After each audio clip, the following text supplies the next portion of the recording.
Hi everyone, welcome to our channel Coding Optimized. In this video we'll be discussing how JavaScript handles synchronous and asynchronous code.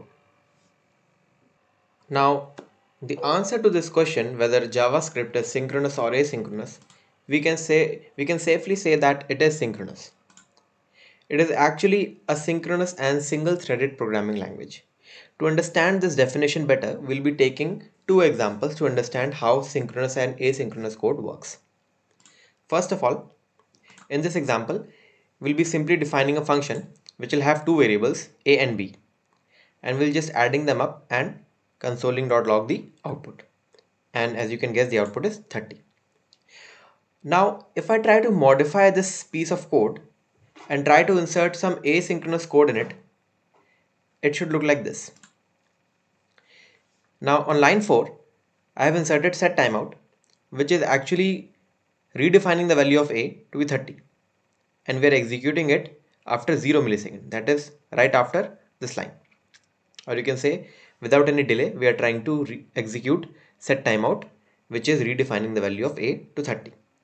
Now if a becomes 30, then a plus b should be 50, right? But it is 30. Why? Because this is a blocking call.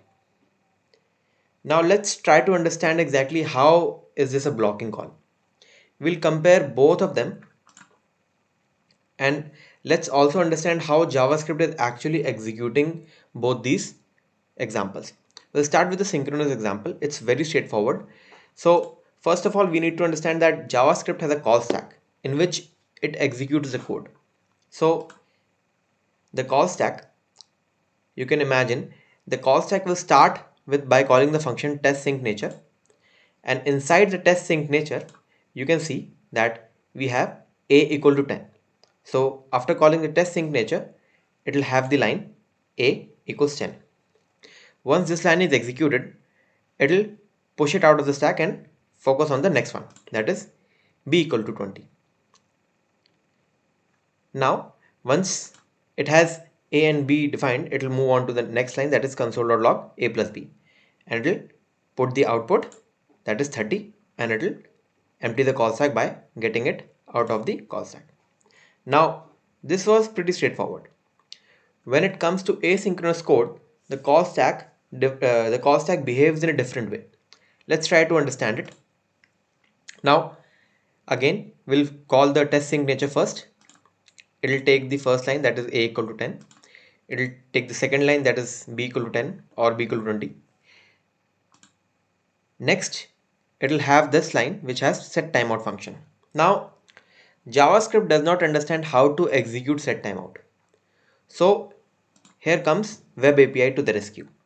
Web API understands how these asynchronous calls, or the calls which are actually not defined within JavaScript, handles. So whenever JavaScript does not know what to do with a piece of code it does not understand, it throws the piece of code to be handled by the Web API. To understand what is Web API, we can simply say these are a certain set of handlers which are used to process code which is not made to be processed by the V8 engine. As I just said, the JavaScript engine does not know how to handle set timeout, so it just throws the set timeout into the Web API. Now after it has gone into the Web API, it will continue executing the next line, that is console.log a plus b.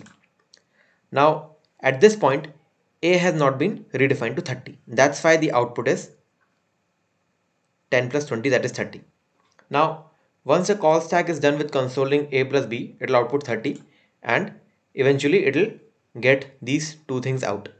Now meanwhile Web API will evaluate it and give the output inside the event loop, which can be executed by the call stack. So Web API has handled set timeout and given the output to the event loop.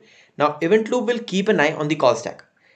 Once the console.log and test sync nature are done, the event loop will throw a equals to 30 inside the call stack, and the call stack will execute this line of code.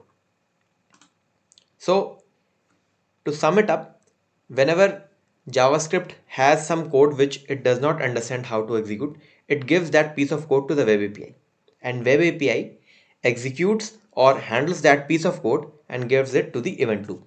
And event loop finally, once the call stack is empty, it will give that piece of code to the call stack to be executed. And that's how synchronous and asynchronous JavaScript is handled in JavaScript. Thanks for watching the video. If you like it, please hit like and subscribe and stay tuned for more content.